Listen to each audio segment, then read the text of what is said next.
And the river still shines and shimmers in the light as it did in our grandfather's day, when they rode all night to fish in the morning and lived in Willapa Bay. Thank you for coming. We're not going to take much more time. Our first guest tonight is local boy Pete Gannaway, who's fished just about everywhere there is to fish around here, and we're so glad he's been here in a few years, and I'm so glad he's come back, Pete, from up on Long Beach right now. Pete, give us a song or two and tell us what you know.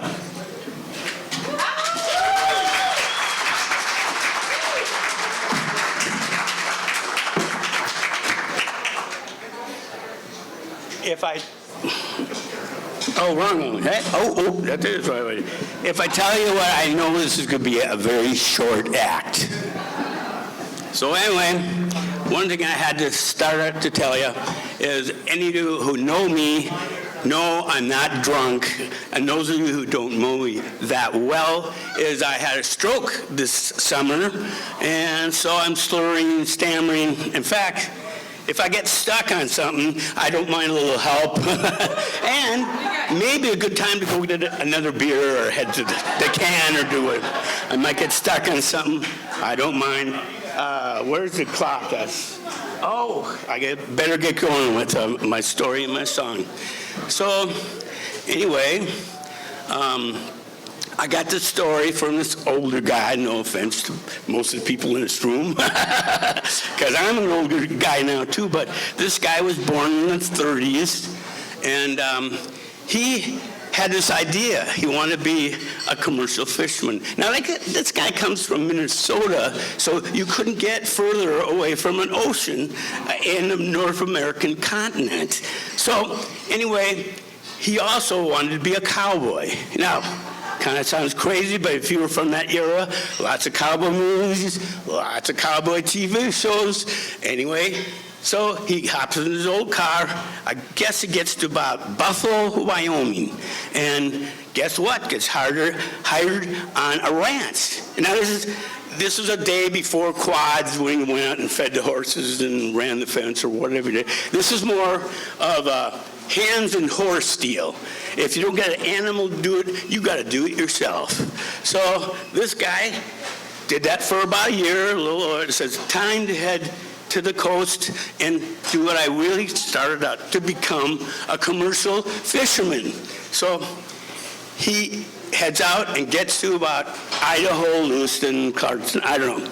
And he calls back to St. Paul to his high school sweetheart, this little cute redhead, and somehow, I don't know how, but she talked him into going back to St. Paul. And with no surprise to many of you, that might have been influenced in that manner. Anyway, he gets back there, and he never gets to the West Coast, and he never becomes a commercial fisherman. But he raised 4 boys in Minnesota, and 3 out of 4 became commercial fishermen right out of here. Yeah, and he did eventually move out. That's how I got the story. But anyway, and one of them was fished a long time. That was me. I don't know if you noticed the Minnesota accent, but that was my dad.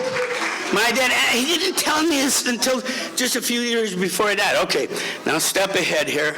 I did the very second Fisher's Poet, and I did subsequently almost all of them, except for I called Don one day and said, Dad's very sick. It was Friday, just starting. I can't make it. He says, we'll make do, Pete.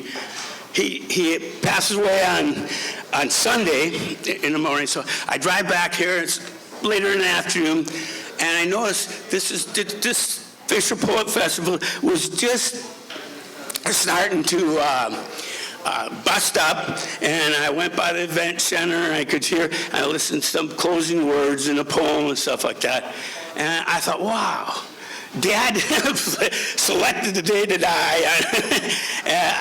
But this is an incredible event. It really is. I went down and I started walking down to kind of make sense of things, clear my head a little bit. And if you thought I cried a little, you'd be wrong. I cried a lot. And I got down and I was thinking, this is an incredible gathering. It really is. You not only entertained and maybe learn something new, but you get culture, you get history, all these things by people telling stories, songs, poems, and it's really, the people who, not just John, but all the people through the years that volunteer, that set these things up, it's great. I'm lucky to have done this. Okay, I got one song for you, and I think I have enough. And do we have this, another hot microphone? Very good. And, all right, here. This is the hard part.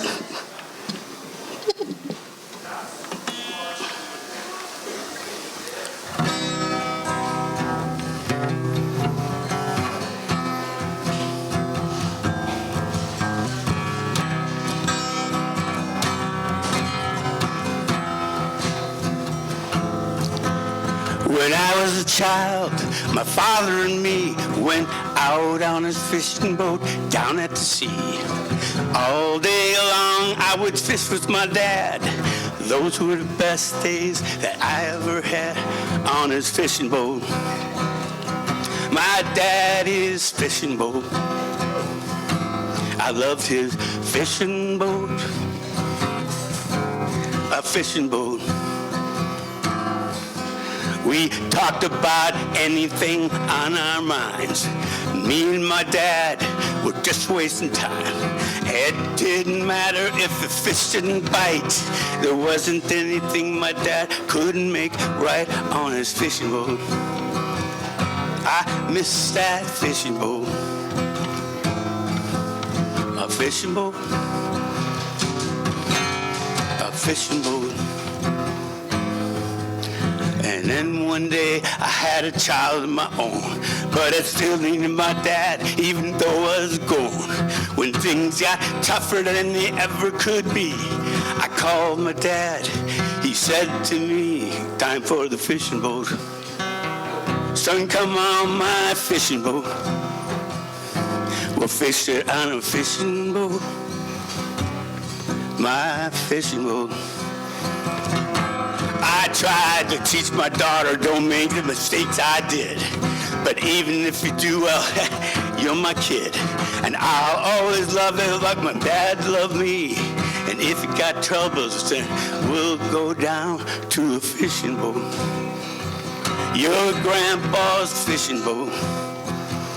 We're fixing down a fishing boat. A fishing boat.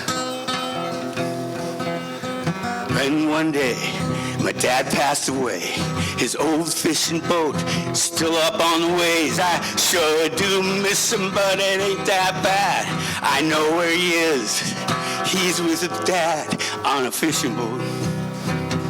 His father's fishing boat. He's up there on a fishing boat. A fishing boat. On his fishing boat.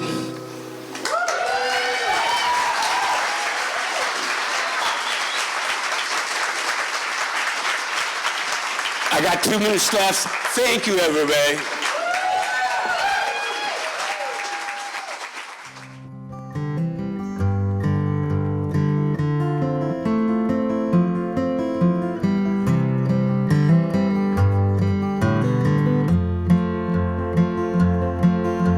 The fire burns bright in the farmhouse fireplace.